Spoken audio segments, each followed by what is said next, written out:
Friends, ಬನ್ನಿ ಇವತ್ತು ಕಡಲೆಬೇಳೆ ವಡೆ ಯಾವ ಥರ ಮಾಡೋದು ಅಂತ ಹೇಳಿಕೊಡ್ತಾ ಇದ್ದೇನೆ. ನಾನಿಲ್ಲಿ 1/4 ಕಪ್ ಆಗುವಷ್ಟು ಕಡಲೆಬೇಳೆ ತಗೊಂಡಿದ್ದೇನೆ. ಇದನ್ನು 1 ಅವರ್ ನೀರಲ್ಲಿ ನೆನೆಸಿಡಬೇಕು. ನೋಡಿ, 1 ಅವರ್ ಆದಮೇಲೆ ಈ ಥರ ಆಗಿದೆ. 1 ಅವರ್ ನೆನೆಸಿಟ್ಟರೆ ಸಾಕು, ಅದಕ್ಕಿಂತ ಜಾಸ್ತಿ ಬೇಡ. ಯಾಕಂದರೆ ಇದು ತರಿ ಇದ್ದರೆ ಸಾಕು, ಅದಕ್ಕೋಸ್ಕರ 1 ಅವರ್ ನೆನೆಸಿಟ್ಟರೆ ಸಾಕು. ಇವಾಗ ಇದನ್ನು ನಾನೊಂದು ಮಿಕ್ಸಿ ಜಾರಿಗೆ ಸೇರಿಸ್ತಾ ಇದ್ದೇನೆ. ಇವಾಗ ಇದಕ್ಕೆ ಸ್ವಲ್ಪ ಶುಂಠಿ ಸೇರಿಸ್ತಾ ಇದ್ದೇನೆ. ಒಂದು 6 ಎಸಳು ಬೆಳ್ಳುಳ್ಳಿ ಸೇರಿಸ್ತಾ ಇದ್ದೇನೆ. ಹಾಗೆ ಒಂದು 3 ಕಾಯಿಮೆಣಸು ಸೇರಿಸ್ತಾ ಇದ್ದೇನೆ. ಖಾರಕ್ಕೆ ಎಷ್ಟು ಬೇಕೋ ಆ ಥರ ಸೇರಿಸಿದರೆ ಆಯಿತು. ಇವಾಗ 1 ಹಿಡಿಯಷ್ಟು ಬೇವು ಸೊಪ್ಪು ಸೇರಿಸ್ತಾ ಇದ್ದೇನೆ. ಬೇಳೆ ಕ್ವಾಂಟಿಟಿಗೆ ಅನುಸಾರವಾಗಿ ಕಾಯಿಮೆಣಸು ಶುಂಠಿ ಎಲ್ಲ ಸೇರಿಸ್ಕೊಂಡ್ರೆ ಆಯಿತು. ಇವಾಗ ರುಚಿಗೆ ಎಷ್ಟು ಬೇಕಷ್ಟು ಉಪ್ಪು ಸೇರಿಸ್ತಾ ಇದ್ದೇನೆ. ಒಂದು 1/4 ಚಮಚದಷ್ಟು ಅರಶಿನ ಸೇರಿಸ್ತಾ ಇದ್ದೇನೆ.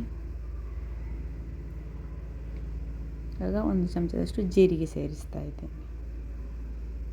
ಇವಾಗ ಇದನ್ನು ತರಿಯಾಗಿ ರುಬ್ಕೊಂಡು ಬರುವ.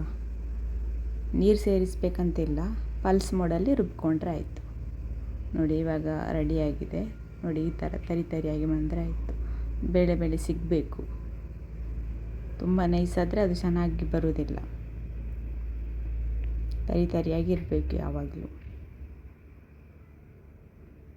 ನೋಡಿ, ನೀವು ಇಲ್ಲಿ ನೋಡ್ತಿರ್ಬೋದು. ಇವಾಗ ಇದಕ್ಕೆ ನಾನು ಒಂದು ಅರ್ಧ ಈರುಳ್ಳಿಯನ್ನು ಸೇರಿಸ್ತಾ ಇದ್ದೇನೆ. ನಾನು 1/4 ಕಪ್ ಬೇಳೆ ತಗೊಳ್ಳೋದಲ್ಲ, ಅದರಿಂದ ಅರ್ಧ ಸಾಕು. ಕ್ವಾಂಟಿಟಿಗೆ ಅನುಗುಣವಾಗಿ ಸೇರಿಸಬೇಕು. ಇವಾಗ ಇದನ್ನು ಚೆನ್ನಾಗಿ ಮಿಕ್ಸ್ ಮಾಡುವ. ಚಿಕ್ಕ ಉಂಡೆ ಮಾಡಿ ವಡೆ ತಟ್ಕೊಂಡ್ರೆ ಆಯಿತು. ಕೈಯಲ್ಲೇ ತಟ್ಕೊಳ್ಬೋದು. ನೀವು ಇಲ್ಲಿ ನೋಡ್ತಿರ್ಬೋದು ಎಷ್ಟು ಸುಲಭವಾಗಿ ವಡೆ ತಟ್ಕೊಳ್ಬೋದು.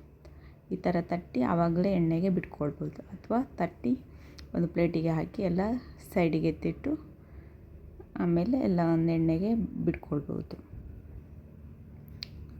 ನೋಡಿ, ನೀವು ಇಲ್ಲಿ ನೋಡ್ತಿರ್ಬೋದು ಯಾವ ಥರ ಬಂದಿದೆ ಅಂತ. ಸುಲಭವಾಗಿ ಕೈಯಲ್ಲಿ ತಟ್ಕೊಳ್ಬೋದು. ಇವಾಗ ಈಚೆ ಎಣ್ಣೆ ಬಿಸಿಯಾಗಲಿಕ್ಕೆ ಇಟ್ಟಿದ್ದೇನೆ. ಎಣ್ಣೆ ಬಿಸಿಯಾಗಿದೆ. ಇದಕ್ಕೆ ಒಂದೊಂದೇ ತಟ್ಟಿತ್ತಂತಹ ವಡೆಯನ್ನು ಹಾಕ್ಕೊಳ್ಳುವ. ದೊಡ್ಡ ಪಾತ್ರೆ ಆದರೆ ಒಂದೇ ಸಲ ಒಮ್ಮೆಲೆ ಹಾಕ್ಕೊಳ್ಬೋದು. ಅದು ಚಿಕ್ಕ ಪಾತ್ರೆ ಆದ್ದರಿಂದ ನಾನು 3 ವಡೆಯನ್ನು ಸೇರಿಸ್ತಾ ಇದ್ದೇನೆ.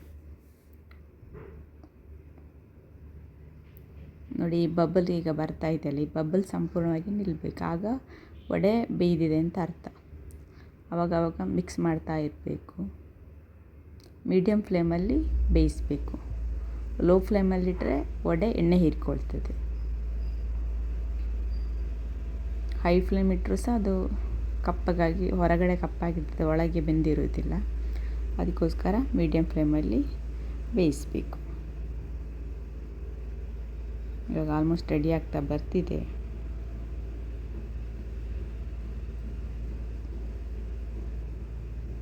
ನೋಡಿ, ಬಬಲ್ಸ್ ಎಲ್ಲ ಕಮ್ಮಿಯಾಗಿದೆ.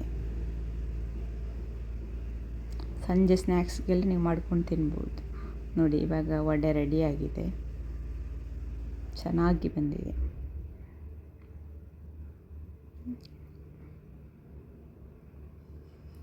ಇವಾಗ ಉಳಿದಿಟ್ಟಂತಹ 2 ವಡೆಯನ್ನು ಸಹ ಹಾಕ್ಕೊಳ್ತಾ ಇದ್ದೇನೆ. ನಾನಿಲ್ಲಿ 1/4 ಕಪ್ ಕಡಲೆಬೇಳೆ ತಗೊಂಡದ್ದು, ಇದರಲ್ಲಿ 5 ವಡೆ ಆಗಿದೆ.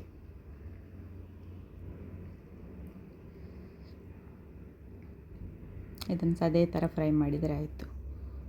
ನೋಡಿ, ಇವಾಗ ರೆಡಿಯಾಗಿದೆ.